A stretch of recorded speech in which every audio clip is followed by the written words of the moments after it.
პროექტის მართვის ტრენინგზე ხშირად დგება ისეთი პრობლემის შესახებ საუბარი, როდესაც პროექტის მენეჯერი ნერვიულობს იმაზე, რომ საქმე უნდა გაკეთდეს და შედეგი უნდა დადგეს.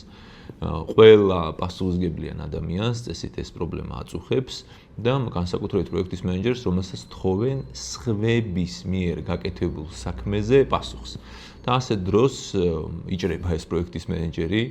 ხშირად არის ეს მომენტი, როდესაც ყოველ ნახევარ საათში ერთხელ თავის გუნდის წევრებს ემესიჯება, ურეკავს, რომ აბა რა შვებით, აბა რა ქენით, აბა როგორ გააკეთეთ, აბა რა გააკეთეთ, რაში დაგეხმარო, რაში მას კონკრეტულად ტუის უბურღავს ამ ხალხს რა და ეს ხალხიც ანუ გუნდის წევრებიც ხშირად იმის მაგივრად რომ უხაროდეთ პროექტის მენეჯერის დანახვა, იმიტომ რომ დახმარებისთვის შეიძლება მოვიდეს ადამიანი, პირიქით ნეტა ამათავი დაგვანებო საქმე გავაკეთებინოს მომენტია ხოლმე და ჩვენ გვესმის აბსოლუტურად იმ გუნდის წევრებისაც და გვესმის პროექტის მენეჯერის მხარესაც, იმიტომ რომ კიდევ ერთხელ პასუხისმგებლობა აქვს დიდი აღებული და ძალიან ეშინია რომ თქვა რაღაცები არ გაფუჭდეს.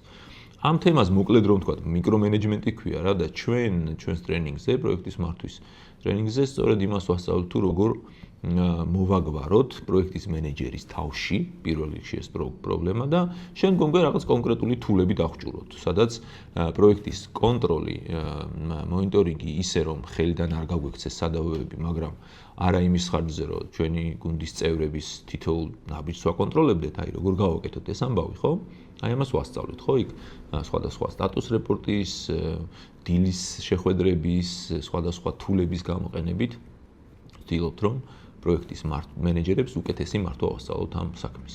თუ თქვენს პროექტის მენეჯერი ხართ, მსგავსი პრობლემები, მსგავსი საჭიროებები ხშირად გიდგათ წინ, გირჩევთ რომ მოხვიდეთ ჩვენს ტრენინგზე და გასწავლით როგორ გავამკლავდეთ ამ პრობლემებს, როგორ მოაგვაროთ ისინი.